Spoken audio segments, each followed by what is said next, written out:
Go. So, good morning everyone. So, our topic for today is all about gender and society. So, we are the group 4 and now, bakit nga ba natin kailangang aralin ang gender and society? So, nandito si Mariela para ibigay sa atin ang first topic, which is why study gender and society?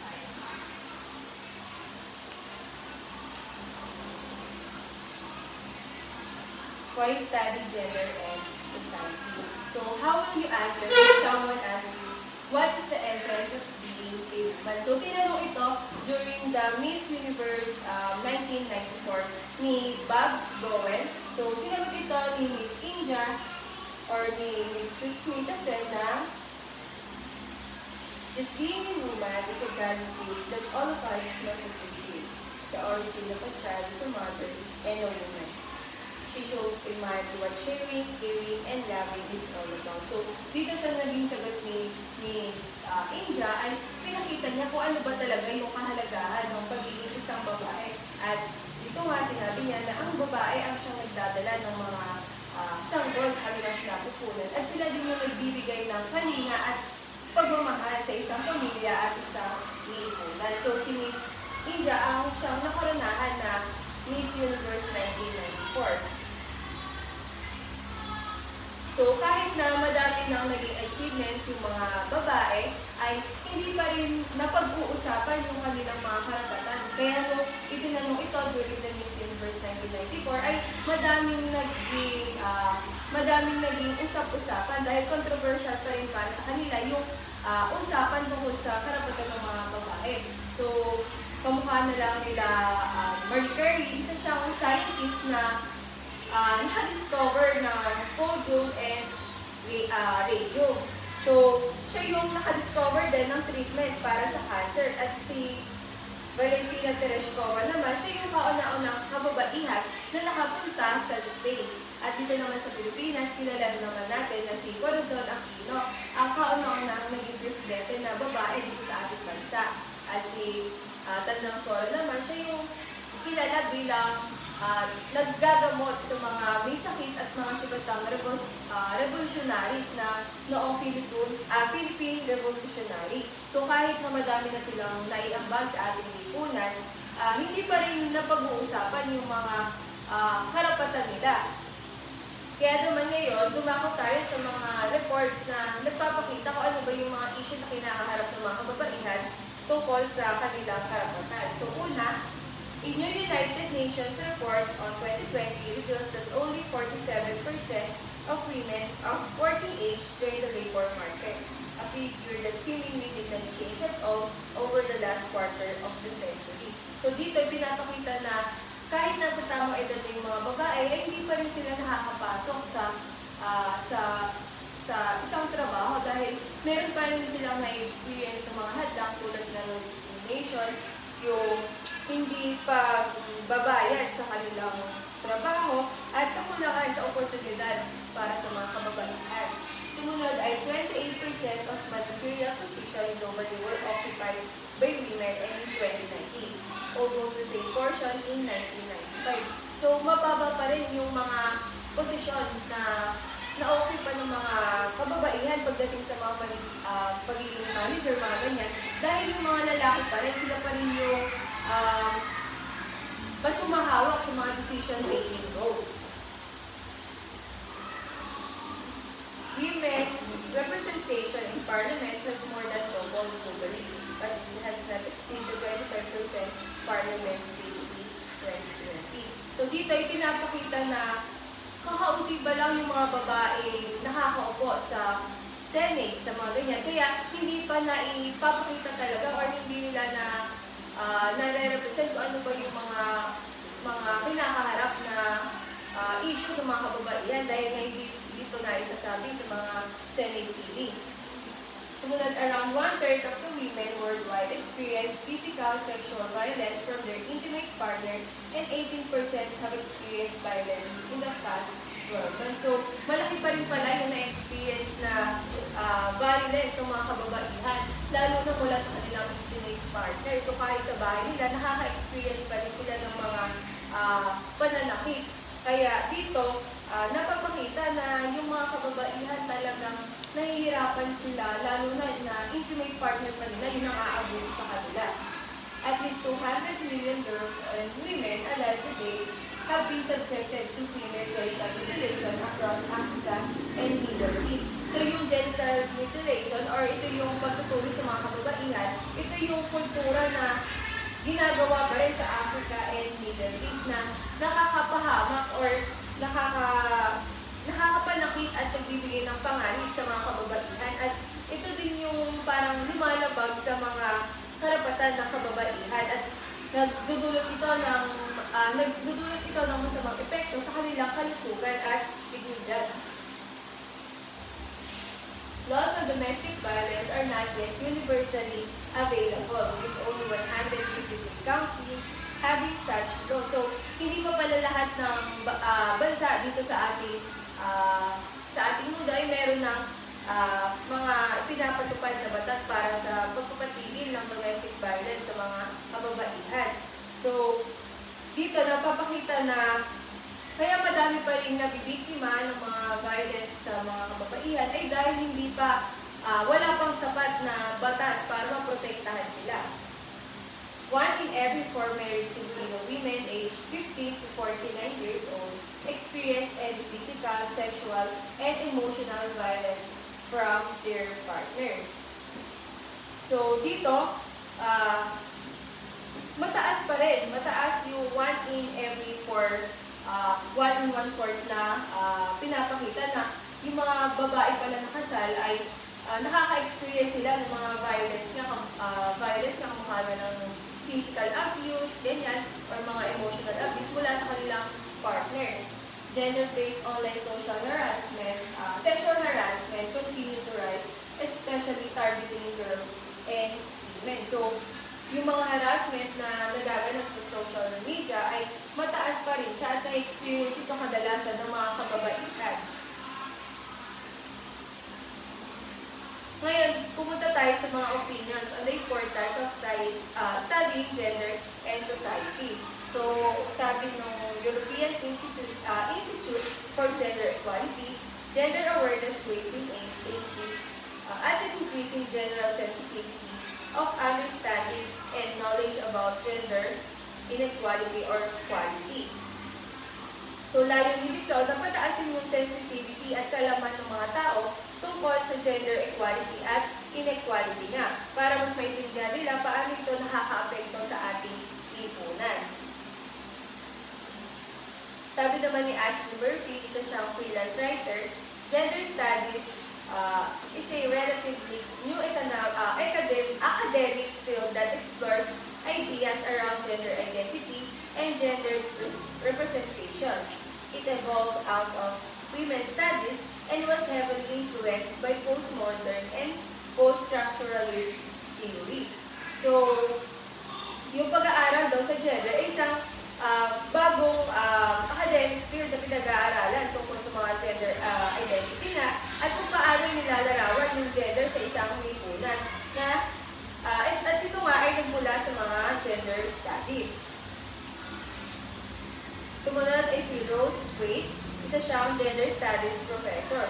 Sinabi niya na we notice things like girls are expected to wear short skirts or expected to like babies, but it's hard to notice the ways every interaction is affected. There's a lot in the world we simply take for granted. A gender studies course will provide you with the data and knowledge about the real enormous impact that gender continues to have. So, madalas hindi natin napapansin yung mga gender expectations, lalo-lalo na sa mga babae. Dahil tayo natin, pag yung mga babae, dapat sila yung nasisimple sa atin sa bahay, sila yung dapat magka-baby sila, ganyan. So, yung mga expectation na to, na inaasahan sa mga babae, ay nakakadagdag sa mga problema o suliranin ng mga kababaihan. Nagkakaroon ito ng malaking epekto sa pang-araw-araw na buhay ng mga kababaihan niya. And lastly, sabi ni Sarah, isa siyang student, first, I love learning about the ways that gender affects society and has impact on all of us. Second, I believe that through raising awareness on issues dealing with intersectional oppression, and gender inequality, society can progress in a way that works to promote individuals rather than oppress them. So, yung pag-aaral daw ng gender and society ay nagiging nakakatulong ito para mas maging aware yung mga tao tungkol nga sa gender inequality at intersectional oppression na nakakatulong para umunlad yung society natin at mas mabigyan ng lakas or ng empowerment yung bawat individual. Ngayon naman ay ang huli para sa unang topic ay yung legal basis for the study of gender and society. Una ay CHED Memorandum Order Number 1 Series of 2015. So, itong memorandum nito ay nagtatakda ng malinaw na policies at guidance para sa pagpapatupad ng gender and development or GAD sa CHED at sa lahat ng higher educational institutions.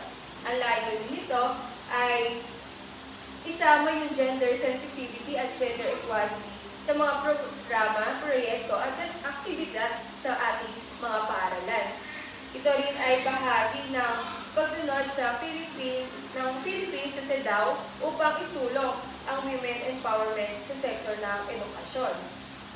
So yung CEDAW, ito yung Convention on the Elimination of All Forms of Discrimination Against Women. Sumunod na basis ay yung Convention on the Elimination of All Forms of Discrimination Against Women or CEDAW nga. Ito naman ay isang international convention na naglalayong makasal yung mga diskriminasyon. Kahit anyo ng diskriminasyon laban sa mga kababaihan. Ito yung nagsisilbing gabay ng ating bansa na Pilipinas sa paggawa ng batas at policy sa pagpoprotekta sa mga karapatan ng kababaihan. So sa pamamagitan nito, mas nabibigyan ng boses at proteksyon yung mga kababaihan sa iba't ibang aspeto. Sumunod ay 1987 Constitution, Article 2, Section 14. So dito sa Section 14 ay kinikilala ng ating Estado ang mahalagang papel ng mga kababaihan sa national building. So tinitiyak nito na magkaroon ng pantay-pantay na karapatan at oportunidad ng mga babae at lalaki sa ilalim ng ating batas. Pinapakita nito yung commitment ng pamahalaan upang isulong ang gender equality sa lahat ng sektor ng ating lipunan. Sunod naman yung Magna Carta for Women or RA number 9710. So, itong Magna Carta for Women ay isang batas na naglalayong alisin yung mga diskriminasyon na laban din sa kababaihan at pinoprotektahan nito at tinataguyod yung mga karapatan ng mga babae, lalo na kanilang marginalized, lalo na sa kabilang sa marginalized sectors tulad ng mahihirap, mga PWD at mga indigenous women. So nagsisilbi itong legal framework para sa paglikha ng mga batas at programa na may tungkol sa gender equality. At ang huli ay ang Beijing Platform for Action or BFPA. Ito naman yung international framework na nabuo mula sa Fourth World Conference noong 1995 para sa mga kababaihan. So pinapakita nito yung pagkakaisa ng mga international community sa pagsulong ng women's welfare and gender equality. At layo din dito na pabilisin yung pagpapatupad ng mga strategies na tutugon sa mga issue na kinakaharap ng mga kababaihan sa iba't ibang larangan dito sa ating lipunan. Ngayon naman ay tatakal natin ang understanding sex, gender, and sexuality. So, isa-isahin natin, bibigyan natin ng definition ng sex, gender, and sexuality, and yung correlation ng tatlo na yan.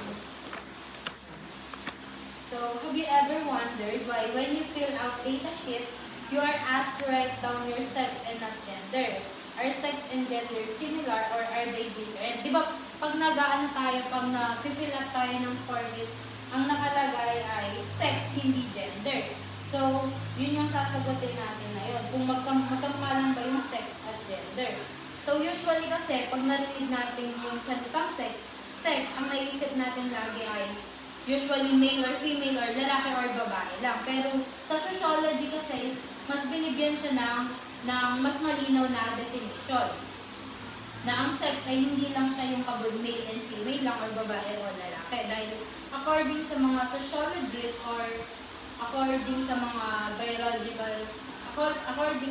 biological traits ay parang dinefine siya ng mga sociologists na ang sex ay nade-define siya sa biological traits ng mga tao. Halimbawa na lamang daw na pag may vagina is female, pag may penis ay male. So yun yung parang nagiging way para malaman yung sex ng isang tao. Tapos mula bago pa lang panganak yung isang tao is na-assign na yung sex ng bata. Di ba pag nagpa-check up ganun is malalaman na agad yung sex or yung sex ng bata, hindi yung after papanganak, nun pa lang malalaman. Tapos sabi ni Zevallos 2015 na ang sex din ay nagre-refer siya sa biological traits tulad ng chromosomes at genitalia, ginagamit para i-categorize bilang male or female. Yung chromosomes, yung XY is para sa babae and yung XX chromosomes naman is para sa lalaki. Pero ayon naman kina Kessler at McKenna 1978, ang categorization ng tao bilang male or female ay nagpapatuloy sa buong buhay. Kontra yun sa sinabi ni Zevallos na bago pa lang ipanganak ay nalalaman na yung sex ng isang tao. Pero sabi naman ni Kessler at McKenna ay ang sex ng isang tao ay na-identify siya throughout the life ng tao. At dahil natatakpan naman daw ng damit yung sexual characteristic na ginagamit ng tao, yung mga markers katulad na lamang ng buhok, katawan, boses at pananakis, kilos at ugali para makilala ang sex category ng isang tao. Pero may napansing problema ang mga sociology. Napansin nila na ang mga markers ay nakadepende sa kultura at panahon. Halimbawa na lamang ay nung 1960s, yung mga mga nasa Amerika ay uso sa kanila yung mga habang buhok. Di ba, usually pag mahaba yung buhok ng isang tao is nagre-refer siya na babae yun. Parang yun yung yung sex category nun. Tapos yung 1990s naman is yung mga babae naman is nauso sa kanila yung may iksing buhok. Next naman ay today women also build muscles by going to the gym. Uso na din ngayon yung kahit yung mga babae is nag-build sila ng muscles, hindi lang yung mga lalaki. Ayan. Ibig sabihin lang ang sex category ay hindi lang nakabase sa biological traits, kundi nagbibigay din ng significant role yung society and culture dun sa pagbigay ng sex category sa isang tao. Habang nagbabago ang pananaw na kung paano dapat ma-express ang lalaki o babae, nagbabago rin ang markers ng sex category. Dahil dito, nagsimula ang mas malinaw na konsepto ng sex sa sociology. Ang sex ay hindi na ikilala bilang simpleng biological traits lang, kundi isang attribute o karakteristik ng tao na hinuhubog ng society and ng culture. Ngayon naman is i-define naman natin kung ano nga ba yung gender. So let's start dun sa may sinabi din ni Kessler and McKenna na they said that gender refers to the psychological, social, and cultural aspect of male and femaleness. So in short kasi sinasabi dito na hindi lang tungkol sa biology, kundi tungkol din sa roles and expectations na natututunan ng tao habang nakikisalamuha sa lipunan. For example na lang is, kagaya ng sinabi ni Mariela kanina, diba? Sinabi niya na yung pagbabae is parang tingin lang sa kanila dapat ay sila yung nagmamanage sa bahay o parang responsibility na nila ng mga anak ganun.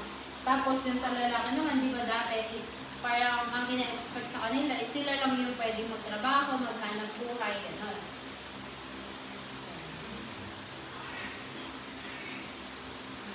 Next naman yung sinabi ni West and Zimmerman. Eto. Gender is created and defined through social interaction.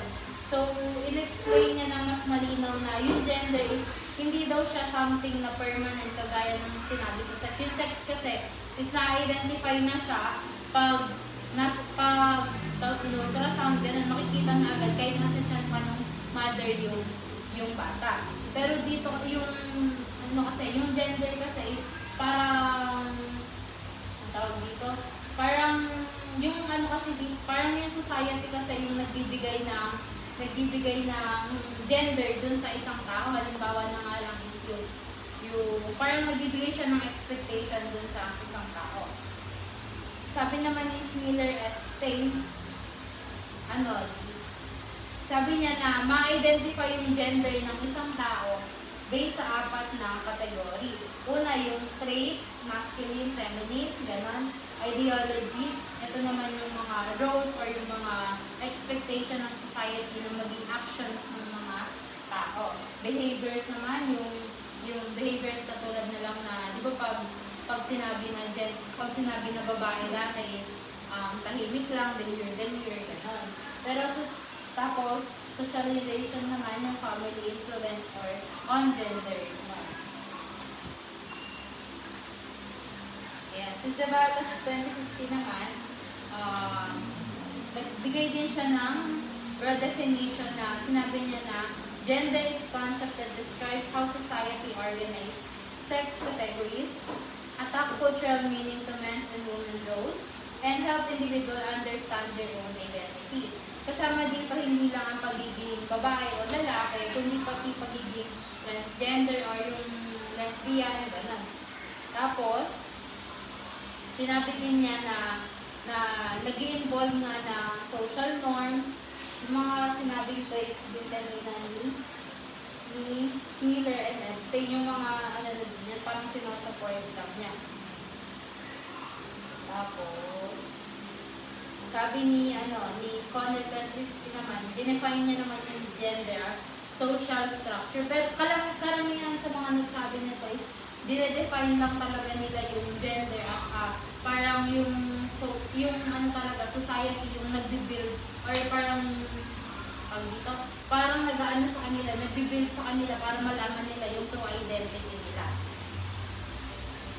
Finally naman, sa Philippine context naman, si Zolazar 1985 naman, inelaborate niya naman yung gender sa pamamagitan ng concept niya na sa loob o sa labas, or yung internality or externality.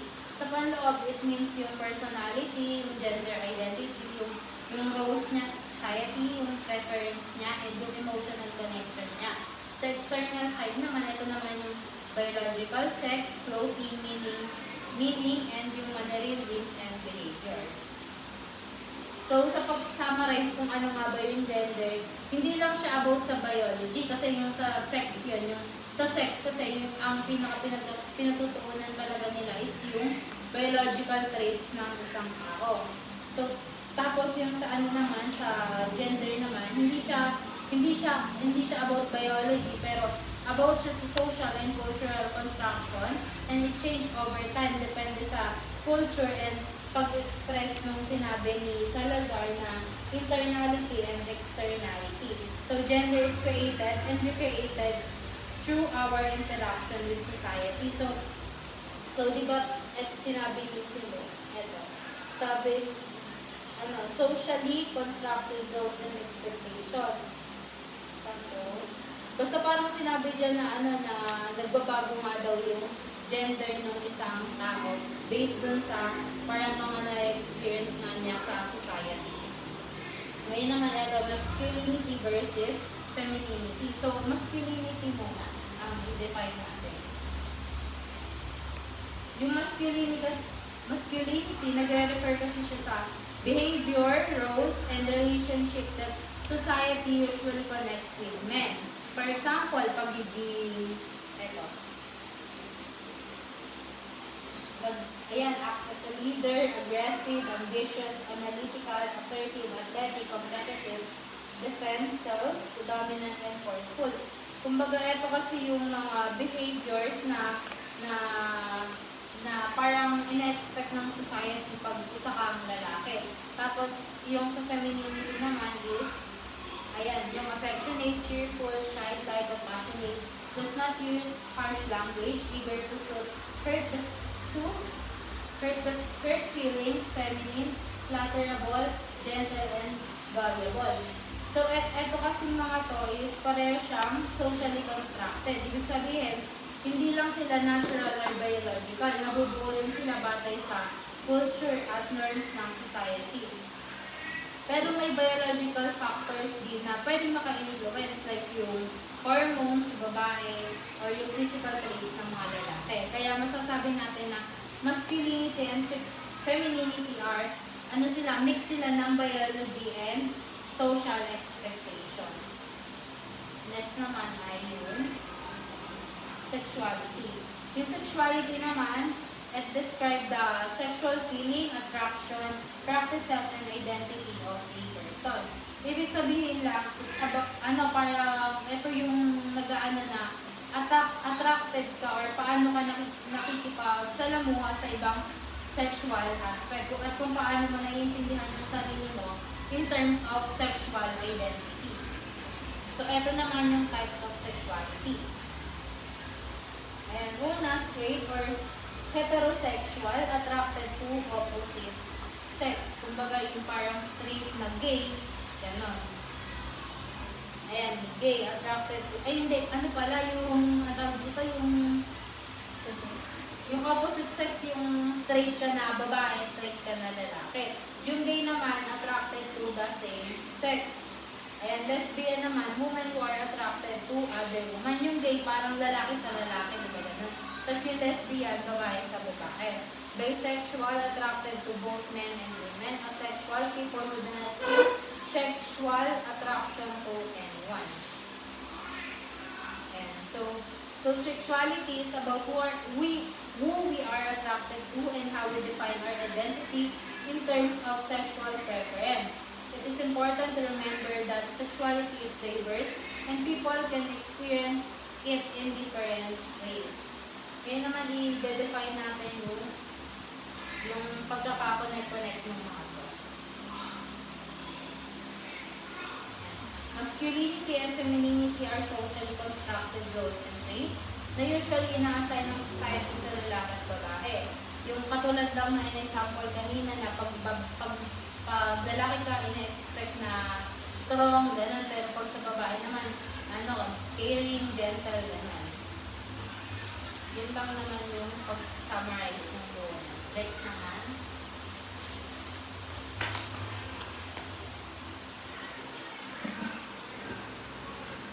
Okay, so ngayon, dadako na tayo sa gender and school.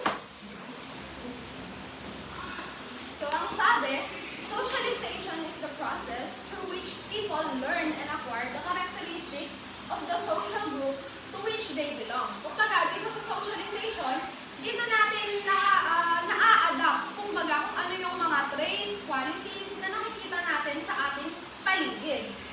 Socialization of individuals enable the preservation and sustainability of the characteristics, values, and social norms because these are taught and transmitted to one generation to another. So, yun na nga yung sinasabi natin na yung socialization, dito siya nag-internalize doon sa bata or doon sa isang tao kung ano ba yung nakikita niya sa paligid niya. So, it can be the norms, values, and traditions. So, according to an American psychologist, ang sabi niya is, what happens during the socialization is that the social world is internalized on the child. The society does not only control our movements, but also provides our identity, thoughts, and emotions. So, ayun na nga, kumbaga, kung ano yung nasa social world niya, yun yung nag-internalize sa kanya bilang isang bata at nadadalang niya yon hanggang sa kanyang paglaki. So, how does a school shape a student's identity, belief, emotions through socialization? So, paano nga ba na nasi-shape ng socialization sa school yung isang bata? School is a very important institution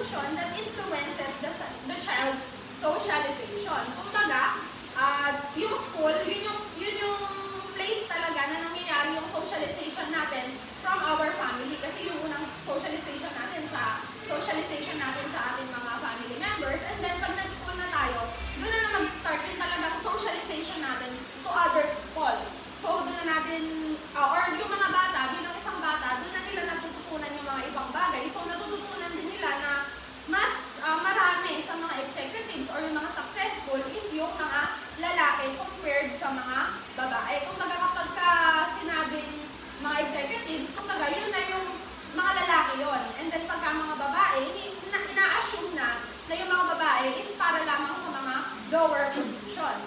Kumbaga, in general, teachers do not behave the same with girls and boys. They expect girls to be more polite. So, isa itong example na kapag yung mga teacher, ina-expect nila na kapag babae, mas tahimik, mas mahinhin, or mas nako-control, kumpara sa mga boys na mas magugulo, mas maingay. Kumbaga, yun yung ini-expect, or yun yung instinct ng mga teacher sa boys and girls sa school.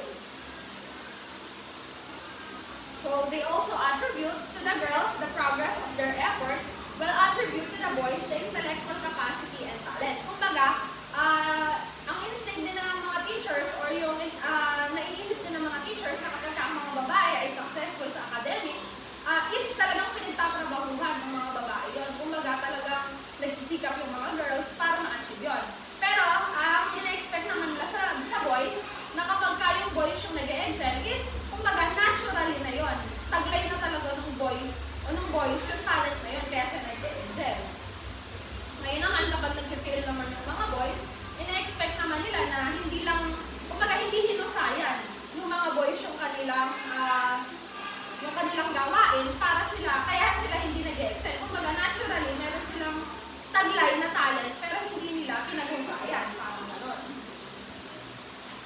So, in primary school, boys are 4 times more likely to be sent to child psychologists and more likely to be diagnosed with dyslexia and attention deficit disorders rather than girls. Kung sa primary school, 4 times daw na mas mataas yung mga boys na nag-diagnose sila sa dyslexia. Ano ba yung dyslexia? Ito yung reading disorder, writing disorder, mga spelling. Kumbaga, mas hirap sila compared sa mga girls. And yung ADD, which is the attention deficit disorder, ito naman yung sa behavior nila sa school. Kumbaga, mas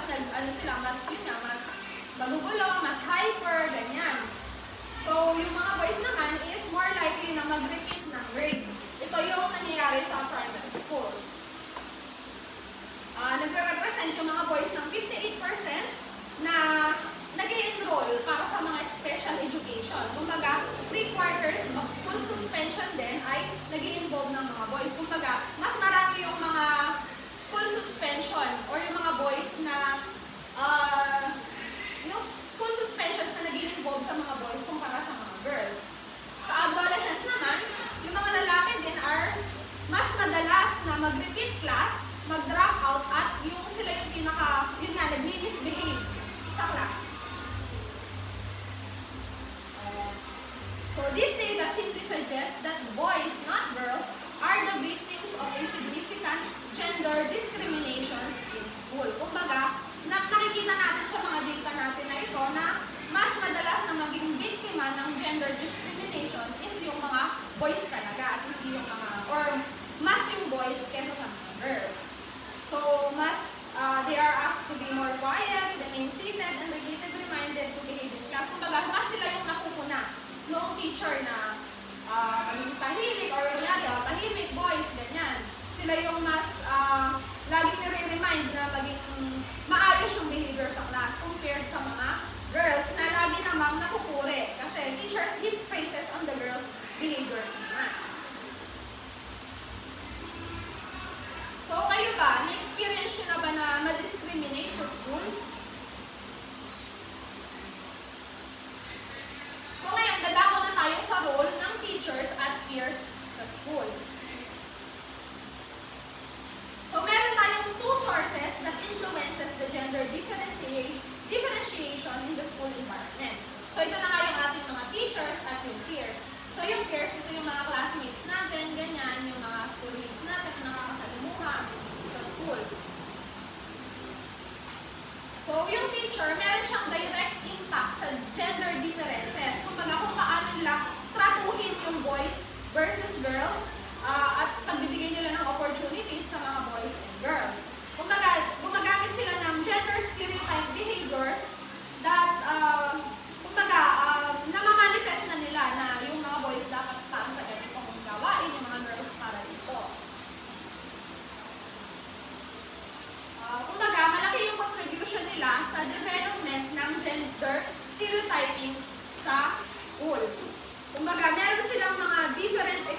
traditions. Katulad na sinabi ko kanina, na hindi na iiwasang magkakaroon din ng mga gender biases. Kumbaga, kung paano nila i-organize yung mga students is based dun sa kanilang gender biases. Sa peers naman, malaki din yung epekto nito sa socialization. Ito nga yung mga classmates ng mga bata or mga schoolmates na nakakasalubungan nila. Kumbaga, yung mga peers bilang mga bata is na-adapt din nila yung traditions. Kumbaga, yun din yung mga sinusunod nila, yung mga norms, traditions na nakalakihan nila. Kumbaga, para sa kanila, yun din yung tama na dapat sundin. Kumbaga, kinikriticize din nila yung mga students na hindi na-meet yung expectation ng mga gender roles. Halimbawa, yung mga babae na medyo astig or yung medyo masculine, medyo strong yung personality, kino-consider nila yun as bad girls. And then, kino-consider din nila na yung mga girls ay mas open sa mga bagong mga ideas compared sa mga boys. At yung mga girls is mas madaling makontrol compared sa mga boys. In many countries, teachers still continue to use sexist language when communicating with students. Kumbaga, research shown that boys have more opportunities to interact with teachers, dominate various school activities, and have more attention than girls when criticized or assisted. Nagpapakita ito ng femininity and masculinity. Halimbawa, yung teacher, mas na-emphasize niya na, halimbawa, nagre-refer siya sa isang sentence, nagre-refer siya sa isang babae, pero ang nagagamit niya na adverb, na yung pronoun is he, instead na she. Kumbaga, kasi yun na yung parang naging norm natin, na kahit babae ka, i-refer mo siya na he or his, ganon.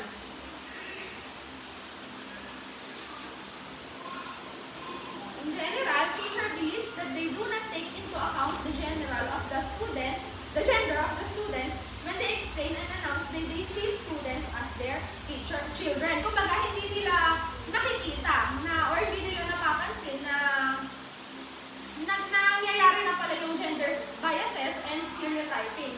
Pero hindi nila yun namamalayan. Kumbaga, sabi nila is hindi naman nila nakikita yung boys as boys and girls as girls.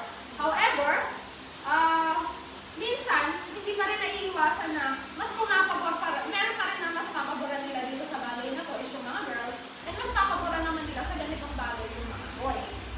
Kumbaga, they continue to see girls as successful only trying hard, while boys are naturally smart. So as in-explain ko kanina na, parang inaano na nila na yung mga girls, kaya sila nagsasucceed is talagang nag-e-effort yung mga girls. And yung mga boys naman is talagang matalino sila, kaya sila nag-e-excel.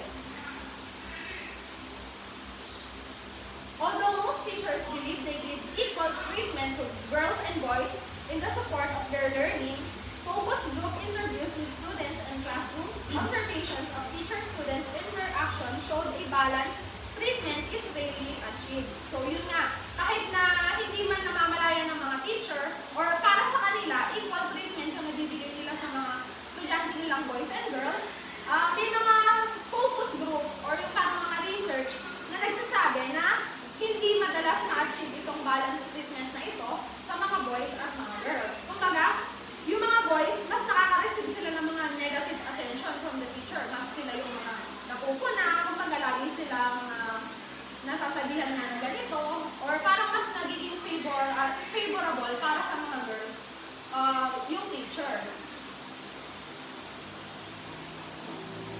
So, ngayon naman, paano naman na-achieve ng school yung gender equality? So, according to Dr. Renu Golwakar, he is the head of Gender Equity and Diversity in CARE India. The school is one of the two most important institutions that influence the child during the process of growth.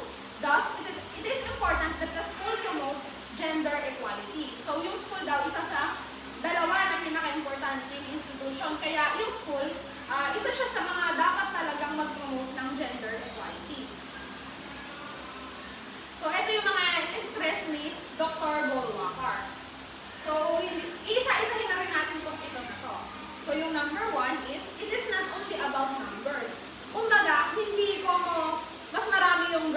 boys, doon na sila magpe-prepare. Or yung boys sa girls, mas marami. Kailangan equal opportunity sa lahat. Hindi yung, kunyari, sige, girls magsama-sama, boys magsama-sama.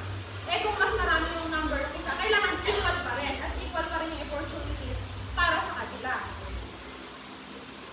Yun, halimbawa, yun na sa mga participation sa class, kailangan equal. And then gender role stereotyping.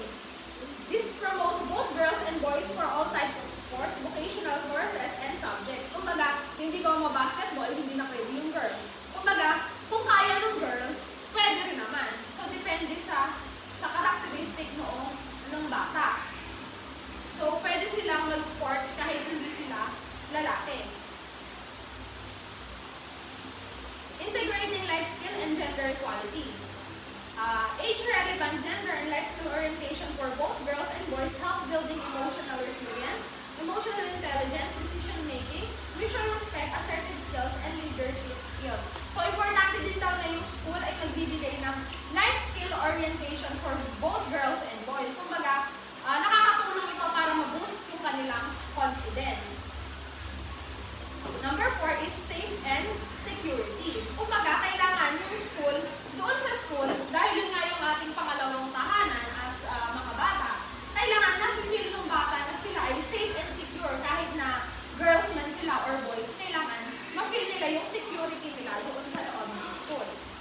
Number 5 is gender equitable pre-rich environment in school. Kumbaga, recognizing, promoting, and displaying the contribution of both men and women in nation building. I-recognize dapat pareho yung kung anong nagagawa ba ng boys, kung anong nagagawa ng girls, kailangan equal pa rin na meron silang equal recognition. Kumbaga, girls should also dream big and achieve high. Hindi ko mababae sila is hanggang doon na lang sila. Kaya din nilang mangarap or maka-achieve ng mas mataas na level or ng kanilang buhay. Sa kanilang buhay. Number 6 is gender-responsive textbooks and libraries. Parenting the number of books on women and men achievers and on things around positive gender roles should make up the library. Kumbaga, yung library is dapat nag-i-include din siya ng mga gender equity or kailangan meron mga gender audit yung mga library sa school kung paano nila mapopromote yung gender equity sa pamamagitan ng mga books and textbooks. Kumbaga, textbooks should be reviewed from a gender lens to ensure that they promote positive gender roles and messages of equality and mutual respect. So, kailangan yung library is nag-i-include siya ng gender equality. And last, number 7, teachers are the torch bearers of gender equality. Teachers should promote equal participation and motivation of girls and boys in classroom activities. So, katulad niya na sinabi ko kanina, kung yung isang girls is mas strong in personality niya, kumbaga at kunyari yung laro is about basketball. Gusto ng girl na mag-participate sa basketball or meron namang women's basketball. So kailangan i-nurture din ng teacher yung kakayanan noong bawat estudyante niya, hindi based doon sa kanila gender. So now, dumako na tayo sa gender equality through school. So, paano nga ba natin ma-achieve yung gender equality sa ating school? Providing a safe, inclusive environment. So, boys and girls must feel welcome in a safe and secure learning environment. So, katulad lang din ang in-address ni Dr. Bolwakar na kailangan ma-feel ng mga bata na safe sila sa loob ng school. Even if boys man sila, whether boy man sila or girl, kailangan ma-feel nila na secure sila and safe sila doon sa loob ng school. Providing a safe and inclusive learning environment. So, kasama pa rin siya dun sa kanina. Kumbaga, responsible yung school para i-address nila yung mga school-related violence and providing comprehensive health education. Kumbaga, nagbibigay din yung school ng mga, halimbawa yung mga school clinics na nag-a-assist sa mga bata na nangangailangan ng healthcare na biglang halimbawa, nilagnat, ganyan. And meron din healthcare education. Kumbaga, natuturo din sa school kung paano ba yung tamang mga pangangalaga sa sarili, mga personal hygiene, mga ganyan. At natuturuan din yung mga bata na hindi maging violent.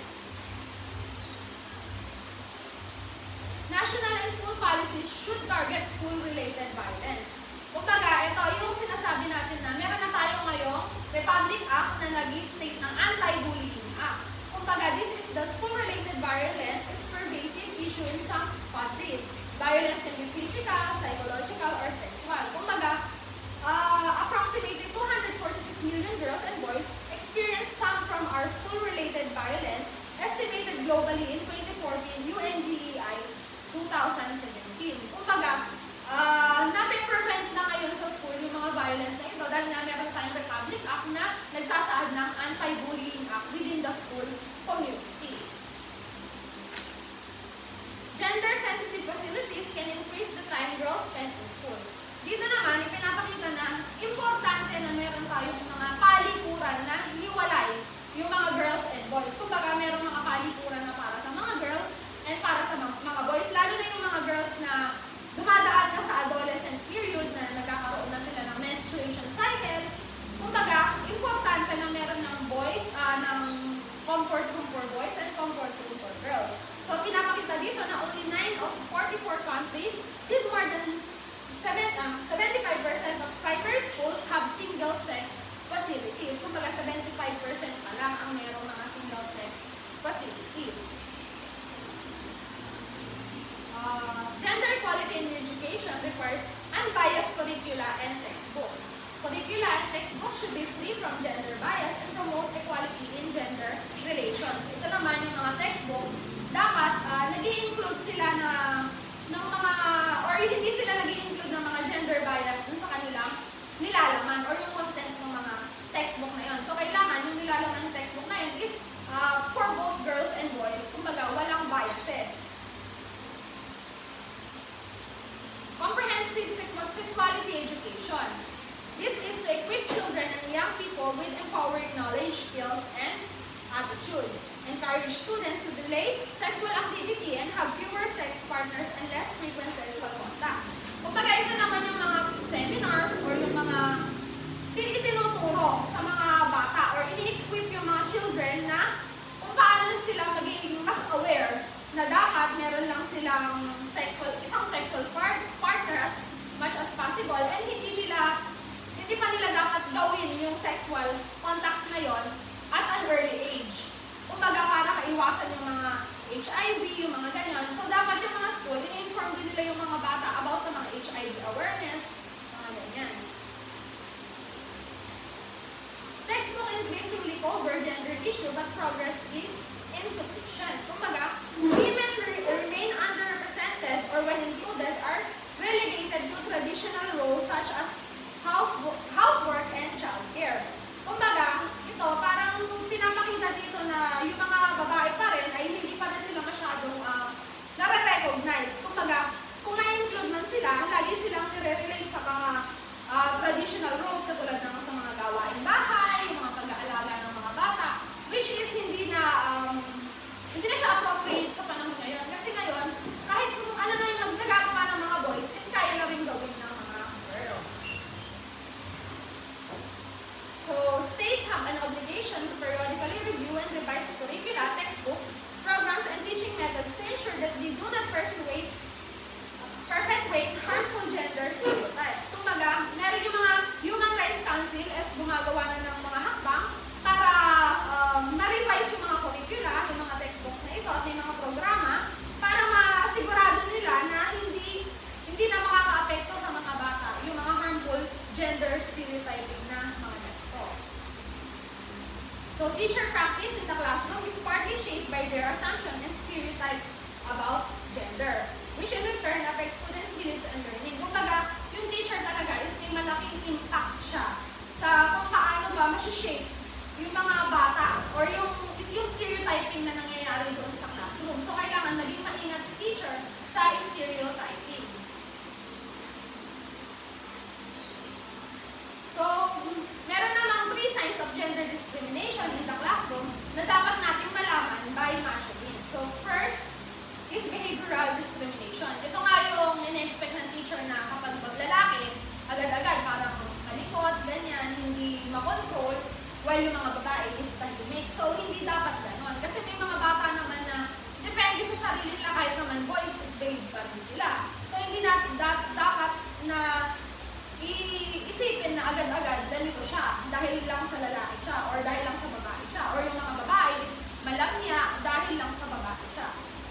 achievement discrimination. Kumbaga, hindi din pwedeng sabihin na kung yung mga boys is nag-excel sa math, is mas maraming boys is sila yung pwedeng isabak sa mga math quiz, math, ganyan, or sila yung mas magagaling dito. Kasi pwede din naman na girls is mag-excel doon sa klase. And then, gender development discrimination. Ito na yung sinasabi din kanina na hindi ko mababae siya, hindi niya kayang gawin yung mga sport activities.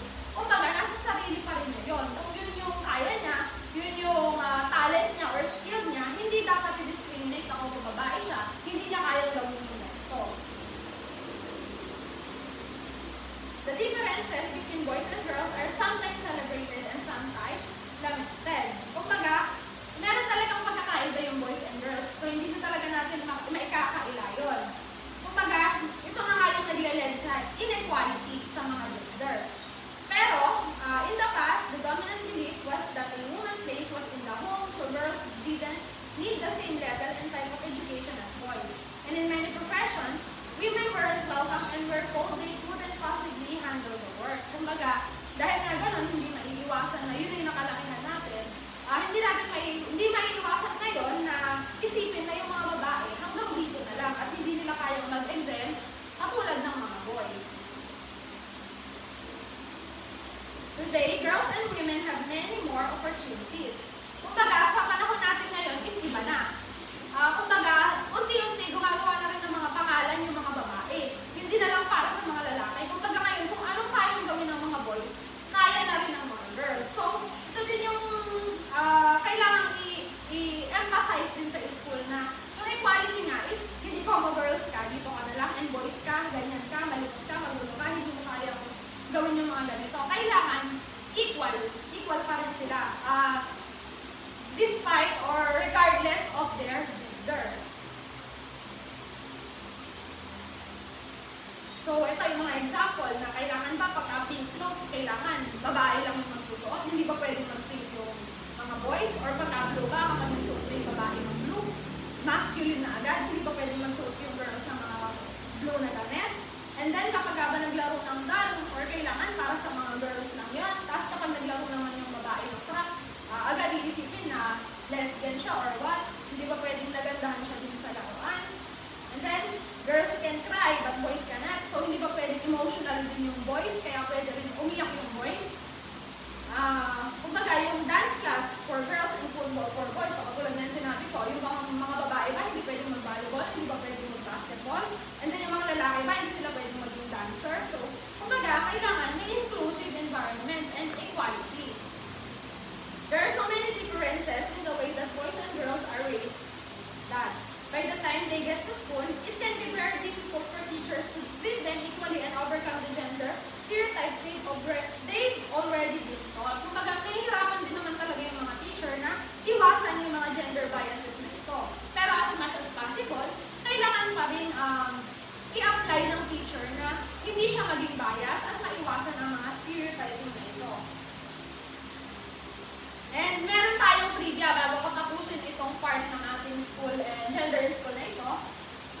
The Philippine Department of Education had its female secretary in 1986. So the former president of Marinol College, or now the Miriam College, Lourdes Quisumbing, served as the secretary of the Department of Education, Culture and Sports, or the DEX, from 1986 to 1989. Yung DEX, yun yung dating tawag sa DepEd natin ngayon. Dati, DEX siya. So si Ma'am Lourdes Quisumbing ay nag-serve as a Department of Education Secretary. Kumbaga, isa siya sa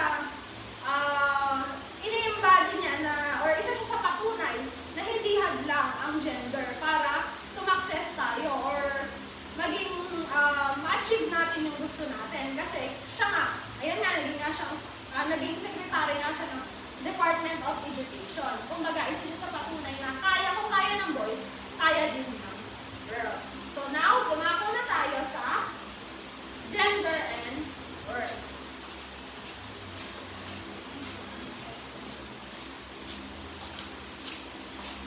Ngayon naman, pag-uusapan natin ang gender discrimination sa work or sa workplace. Aalamin natin kung ano ba ito, kung ano ba yung mga bakit nangyayari at kung paano tayo makakaiwas at magkaroon ng para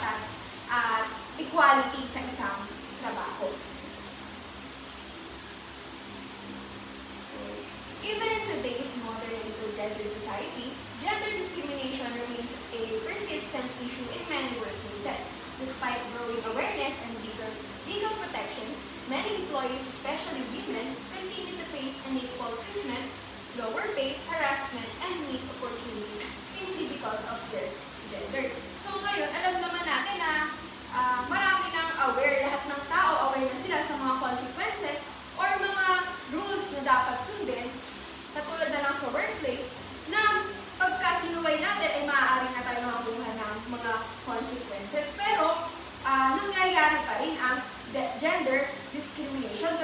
Katulad na nga lang ng lower pay, harassment, and pagbibigay ng hindi sapat or pantay na opportunities, mapababae man or lalaki. Pero sabi nga dito, more on nangyayari doon sa mga kababaihan.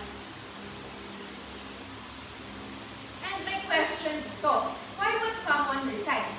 Imagine someone close to you resigns from a high-paying job just a month in. Wouldn't you wonder why? So let's say na may kamag-anak tayo and girl siya na nasa isang company na may mataas na salary, maayos yung trabaho nga at almost perfect na para mabili niya yung mga needs and wants niya. Pero magtataka ka bakit wala pang 1 month or 1 month pa lang, nag-resign na siya.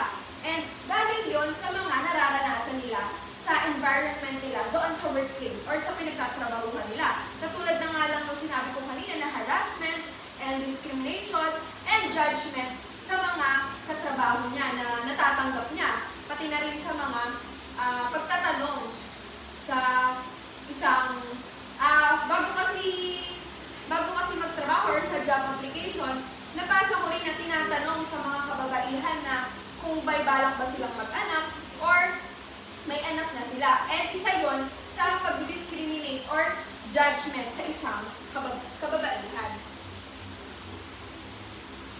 So, what is gender discrimination? So, ang gender discrimination ay ito yung hindi pantay na pagtrato sa mga tao na may iba't ibang kasarian, katulad na lang ng kababaihan nga or kalalakihan. Madalas itong nakikita sa workplace sa iba't ibang paraan. Katulad na nga lang ng hindi pagbibigay ng sahod, kahit naman yung trabaho ay pare-parehas lang, at limited opportunities for promotions, bias recruitment practices, or pagka nga may application, mas nagiging bias yung ibang tao sa kung sino yung alam nilang mas makakagawa ng marami. Hindi nila binibase yun sa mga skills na meron ng isang tao. And stereotyping roles and capabilities, sexual harassment, or inappropriate behavior. So, sa madaling salita, nangyayari yung gender discrimination kapag hindi nagkakaroon ng patas na treatment, respeto at oportunidad ng mga tao dahil lang sa pagiging lalaki, babae o ano pa bang kasalian. And according to Muhammad Kari, ang gender equality daw ay sa workplace ay equal access to rights, opportunities, and responsibilities, safe and respectful work environment, equal collaboration and engagement, opportunities for learning and growth. So, dapat daw, kapababae man o lalaki, ay ma-feel na ligtas or safe, respected, and may mga opportunities, mabigyan ng tamang opportunities para mag-grow at mag-succeed ang isang tao at pati na rin yung pinagtatrabahuhan nila. Ngayon, alamin naman natin kung ano ba yung benefits ng gender equality. So, first is stronger leadership. Pag daw may gender equality sa workplace, mas na-outperform daw ng mga kababaihan ang kalalakihan when it comes sa leadership challenges. So, based to dito sa SHL. And sumunod, safer and healthier environment and business growth. So, kapag nga welcome ang lahat, mas nakakapagbigay tayo ng mga ideas na magpapaunlad sa workplace natin. And magiging maayos yung environment na kinabibilangan ng mga kababaihan.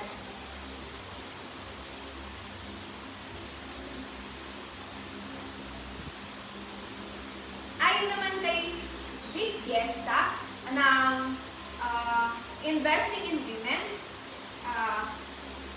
Hinighlight niya dito how discrimination still starts at the recruitment stage.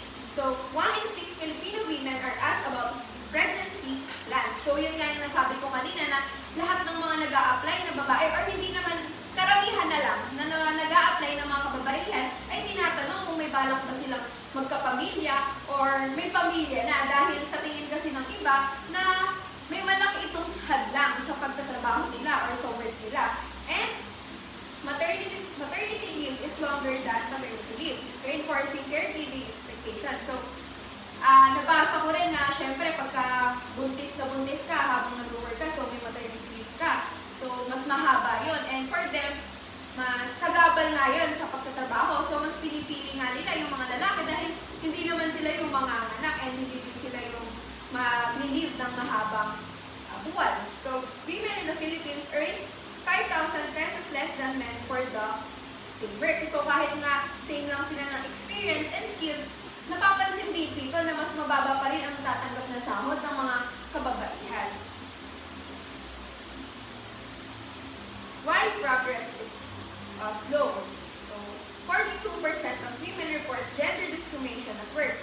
Uncontrolled gender pay gap, women earn $0.81 for every $1 a man earns. Controlled gender pay gap still $0.98 for every $1. So, iniisip kasi ng iba ngayon dahil na may progress na or development na sa mga country, iniisip nila na wala nating gender pay gap. Pero ayon sa mga lumabas sa data, meron pa rin, nangyayari pa rin yun. And konti lang yung pagbabago. And kahit pareho nga ng trabaho at experience yung babae at lalaki, mas mababa pa rin talaga yung sweldo ng babae. At pag pinagsama-sama ito sa buong taon, mas makikita yung difference nung sahod nila.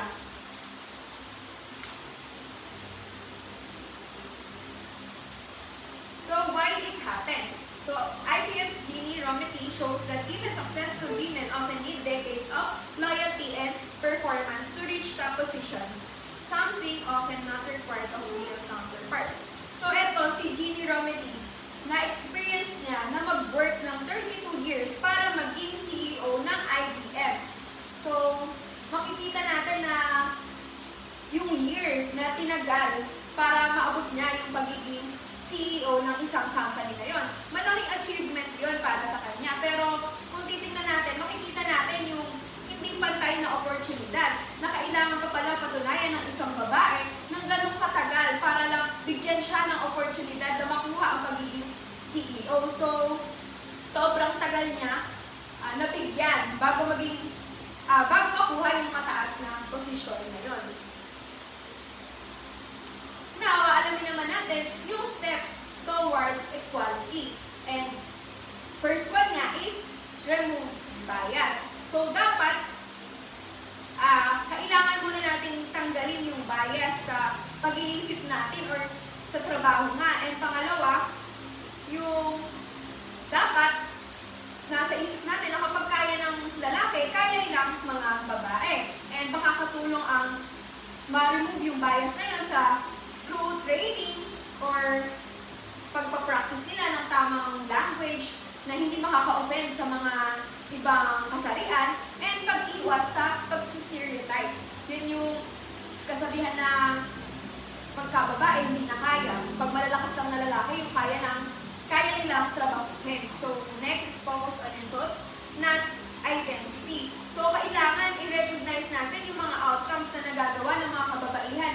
Hindi tayo dapat mag-base kung ano yung gender nila. Na kapag nakaya ng isang babae, na sasabihin natin, ay, check ko lang yun or what. Dapat mag-base tayo sa outcomes na nakukuha nila at maging proud tayo at i-accept natin yun. Next is build an enabling environment. So, workplace flexibility matters. So, maraming tao, especially babae na may mga anak nga, ang mahirap i-balanse ang mga schedule or time nila dahil may mga trabaho nga at work. So, mas mainam na magbigay yung mga company ng mga flexible schedule, yung sila mismo yung makakapili, at meron din namang work from home options. And sana magkaroon din ng mas understanding na workplace. So, pero hindi lang ito patungkol sa mga kababaihan, para rin ito sa mga lalaki dahil kapag maayos kasi yung time natin or namamanage natin ito ng maayos, nagkakaroon din tayo ng maayos na outcome at nabibigay natin yung best natin sa work natin. Next is inclusive hiring. So, dito naman, ang inclusive hiring ay yung paraan ng pag-hire kung saan sinisigurado na patas oportunidad para sa lahat at tanggap doon kahit ano pa mang gender. And sabi dito, diverse interview panel. So magkakaroon ng iba't ibang tao na may iba't ibang gender. Ito yung mga interview panel para maiwasan nga yung bias at maging mas patas ang pagpili ng aplikante. Hindi sila pipiliin dahil sa kanilang kasarian, kundi pipiliin sila dahil sa kanilang skills and experience.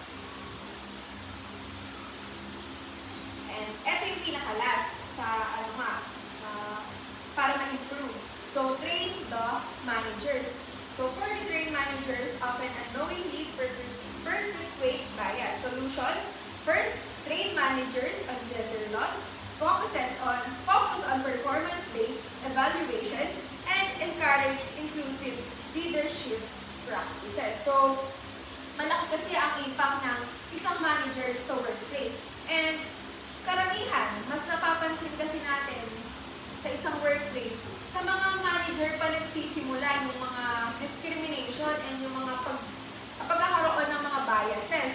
So, kaya mas mainam na mag-i-train muna sila dahil napapansin natin, mas mabilis pa silang na-promote kahit hindi pa naman sila nagkakaroon ng mga training pagdating sa fairness, tamang pakikitungo at tamang pag-lead ng mga member niya or mas nakakababa sa kanya. At dapat malaman din na yung mga tungkol sa mga batas at mga consequences na maaaring mangyari kapag lumabag sila dito at magkaroon ng gender inequality.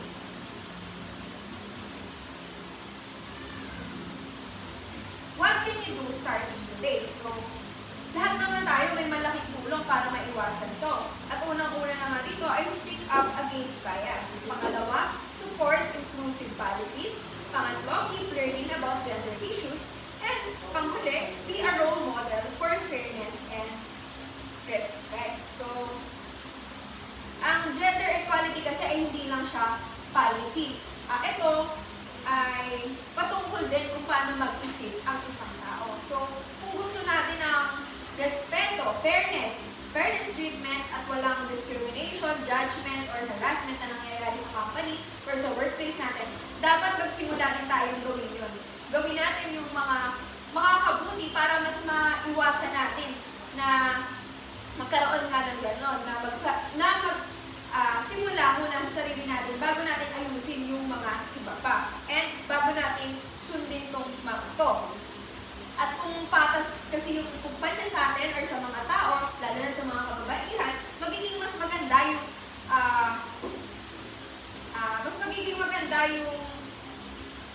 flow ng magiging company na pagtatrabaho ng isang tao. And ang pagiging patas naman ay hindi yung pagtanggap ng pare-pareho or hindi dapat na natatanggap ng same ng isang babae o lalaki dahil iba-iba naman tayo ng pangailangan kaya nga tayo nagtatrabaho. Ang ibig sabihin lang nun, ang tunay na equality ay yun yung pagbibigay ng tamang suporta para makatulong sa success ng bawat isa. So, creating gender equality isn't just a compliance task. It's a moral, cultural, and business imperative. Every small policy change, every inclusive decision, and every fair hiring practice moves the workplace closer to win-win equality. So, lahat tayo may papel dito, lalo na yung mga manager and mga workers. And kailangan lang natin magsalita tayo laban sa mga biases, maging aware tayo and sumuport tayo at mag-follow sa mga rules na meron tayo against gender discrimination nga.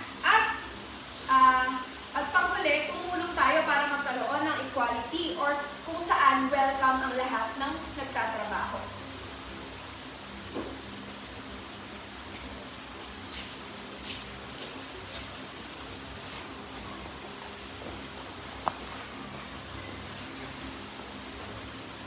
So next naman, ang gender and media.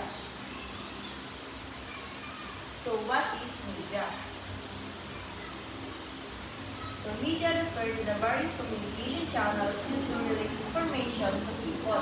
So dito daw sa media, ito yung may iba't ibang way tayo ng communication para makuha natin yung impormasyon ng isang tao. So, ito na nga yung mga halimbawa na media. Newspaper, TV, films, radio, internet, and advertising. So, the impact of media on people's perception. So, media greatly shapes how people perceive real, understand issues, and form opinions. So, dito, yung media daw ay napakalaking epekto na kung paano tayo nakakita ng realidad at bumubuo sa opinion ng bawat tao. So, in 2019, Plan International and the Gina Davis Institute studied how gender representation in media affects young women. So, noong 2019, Plan International at Gina Davis Institute ay tungkol ito sa mga gender representation na kung saan naapektuhan ang confidence at ambition ng mga young women, depende ito sa kung ano nga ba yung nakikita nila sa social media. So, the research revealed that young women confidence and ambition are influenced by what they see on screen. Girls experience low morale when they see women objectified or stereotyped in films and television. So, dito naman, based on sa research, ay naapektuhan, ay bumaba naman ang moral ng mga babae kapag sila ay objectified or stereotyped na portrayals ng women, ang nakikita ito sa mga TV or sa mga films. So, media representation can either lower self-esteem through objectification and inspire ambition through positive portrayals. So, media can hurt confidence when it objective women, but it can also motivate them when the portrayals are positive. So, next naman, gender inequalities in media. So, sa gender inequality in media prompted governments and NGOs to create measures to address unfair practices. So, dito naman, yung gender inequality daw ay gumagawa ng paraan ng mga gobyerno at NGO para itama at maging equality yung pagtrato sa mga babae. So, So, dito naman ay ang gender-sensitive indicators for media or DSIM in partnership with the International Federation of Journalism. So, yung DSIM daw ay nagpo-promote ng mga gender equality sa mga babae empowerment across all forms of media. So, non-governmental organization, ito yung mga organisasyon na hindi ito pag-aari o pinapatakbo ng mga gobyerno, usually tumutulong ito sa mga community. So, ang gender-sensitive indicators for media ay kasama nito yung mga International Federation of Journalists para masubaybayan nga yung mas makakabuti sa mga gender equality sa media. So, meron two categories of DSIM. Ito yung fostering gender equality within organization at ensuring fair gender portrayal in content.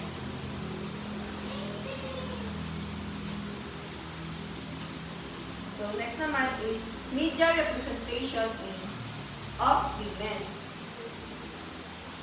So, women have historically been underrepresented and misrepresented in stereotypical roles within mainstream of media. So, ito naman usually ay kasi kulang yung mga stereotype, nagpapakita ito sa mga kababaihan sa media.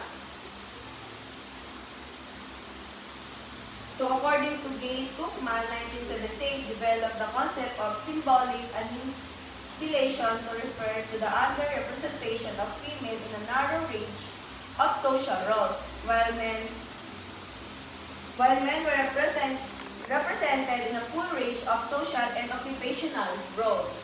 So, dito naman, tulad ng sinabi ni Gay Tuchman, ang symbolic annihilation ay kapag kulang ang mga limitado at representation ng women sa media, samantalang ang mga men naman o yung mga lalaki ay nagpapakita naman ng maraming role sa social media.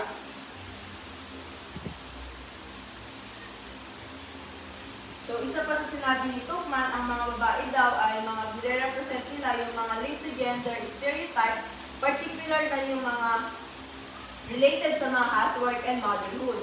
Ang good example dito ay yung mga being washing powder and advertisement in which mothers and small daughters are working together while men and boys are once covered in mud. So, sabi nga dito, madalas ang mga babae daw ay mga nasa bahay lang o kaya nag-aalaga lang sila ng mga kanilang anak tulad ng mga washing powder. Tulad ng mga advertising na washing powder ads. So, according to Ferguson 1980 conducted a content analysis of women's magazines from the end of WW2 1980 and found that representation were organized around what she called the cult of femininity based on traditional stereotypical female roles and values. So, caring for others, families, marriage, and concern for appearance. So, according to Ferguson daw ay nag-conduct siya ng mga para sa mga babae noong 1980 na nakatuloy ito sa cult of femininity na nagpapakita ng mga traditional at stereotype typical roles tulad ng pag-aalaga sa mga pamilya, sa asawa nga, at sa mga iba pang concern for appearance. Henry G. Rocks argued that women in the films are portrayed in a narrow, distorted, and restricted range of roles. So, dito naman, ito yung may mga kadalasan dito ay mga limitado lang o distorted lang yung mga roles nila o yung mga ganap nila. So, dito naman, mayroong Disney films historical reinforce female stereotypes through princess characters. So, una ay ang Snow White. So, yung Snow White daw is shown cleaning for dwarfs and rescued by Prince only because she is beauty. So, dito yung mga Disney princess nito, parang nire-represent nito yung mga babae na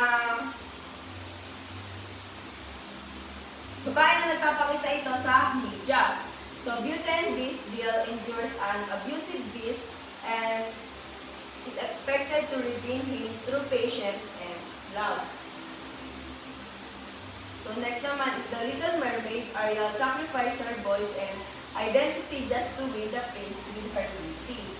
And last is Mulan wins a war. Her story ends with romance rather than recognition of her strength. And lastly, Laura Muley studied cinema films and developed the concept of the male gaze to describe how the camera lens eye up the female characters for the sexual viewing pleasure of men. So the male gaze occurs when the camera focuses on women's bodies, especially breasts, bums, and things, and spend too long lingering on these areas when it isn't necessary.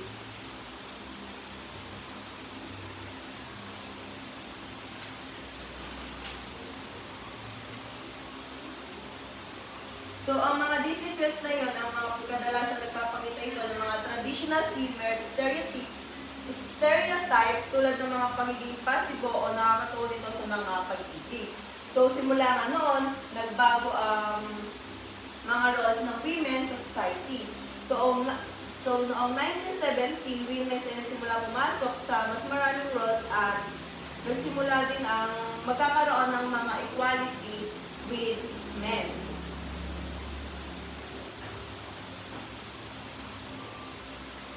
So, according to David Gauntlet in Media, Gender, and Identity, argues that there has been an increase in the diversity of representation and roles of women in the media since the 1970s, and are corresponding decrease in stereotypical representation, which broadly reflects wider social changes.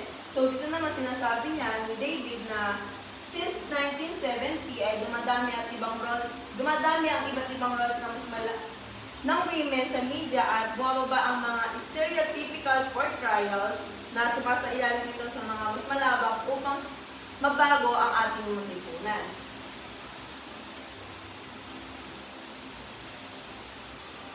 So, representation of women in the film, rise of strong female leads fierce, tough, resourceful, challenge traditional, male-dominated hero roles. So, dito naman, usually kasi ang mga babae ay may iba't ibang piece ay pinapakita lang kapag gaya ng mga lalaki kulang sa mga ibang anyo ng power na feminine. So, noong 2015 daw ay nagsagawa ang Global Media Monitoring Group ng pag-aaral na 1,960 na sources at 431 naman na announcer at reporters para tingnan nga kung ano nga ba yung mga representation ng mga babae. So, female strength shown only when adopting male traits. So, final victory achieved through male violence and lack of diverse feminine forms of power. So, yun nga sabi ko kanina, noong 2015 nga ang global media ay nag-conduct sila ng mga quantitative content na kung saan nakita nga sa data na 1,960 na sources at 431 naman na mga announcer at reporters ang tinignan kung ano nga ba yung iba't ibang representation ng mga babae. So, they found that the overall presence of women as source as 28% compared to 2010 data, the number of female sources as a proportion of all sources had decreased by 3%. So, women continue to remain largely confined to the sphere of the private, emotional, and subjective while men still dominate the sphere of the public, rational, and objective. So, dito naman daw, at 28% lang ang women bilang news sources. So, mula 2010 na ang data nila ay bumaba ng 3% ang proportion ng women sources. So, usually daw, ang women ay nakapaloob sa private, emotional, at subjective na topics, habang ang men naman ay nakapublic, rational, and objective. So, under representation, ang women daw ay significantly underrepresented in hard news, stories, and in all authoritative, professional, and elite source occupational categories and art.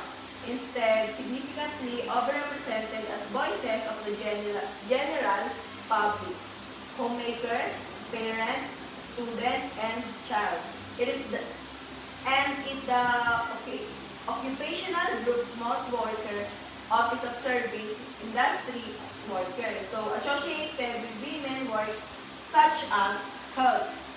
So, dito naman, underrepresented ang mga babae sa hard news at professional elite roles at overrepresented naman ang mga bilang voices ng general public o sa mga trabaho traditional para sa mga babae tulad na lamang ng mga health, homemaking, at services at marami pang iba. So, women roles in stories, no roles as expert na 20% and spoke people ay 25%. So, mostly, views for popular opinion ay 54% or personal experience or eyewitness accounts.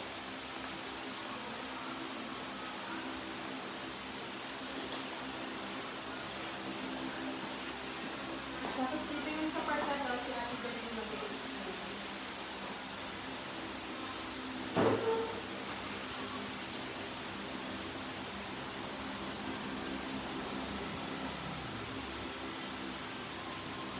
So, gender and media.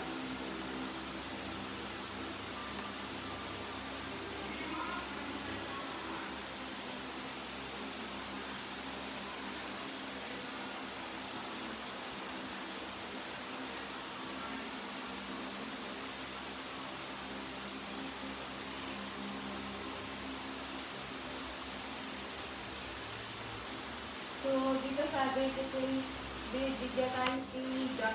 Ito yung teknolohiya na nagdadala ng mga bagong pagbabago at naging isang tanong sa pag-aaral na kung paano nakakaapekto yung pag-aaral at yung kasarian ng isa't isa. Halimbawa nga nagkaroon tayo ng TV at radyo, napabago sa dating mga nakasanayan noon hanggang ngayon. Tapos yung Star 9C, ito yung idea na nagsasabi na dapat na pag-aralan yung mga issue na hindi karaniwang pinapansin sa ibang bansa. At dahil madalas nga nakakalimutan ng media at nagagawin sa bansang hindi nakakasama. The gender pay gap. Ito ang sabi ni Janine kanina na pagkakaiba ng sweldo ng lalaki at sa babae. Patuloy na pinagbabatihan at malaking bahagi nito tungkol sa awareness o kaalaman ng publiko. Na-highlight nito yung discrimination nga sa mababaihan sa trabaho. De-essentializing gender. Ito yung second wave feminist at nagbibigay daan tungkol sa kasarian dahil nagkaroon sila ng pagkakataong lunahin ang kanilang sarili at ito yung papalawak ng pananaw ng intersectionality at queer studies.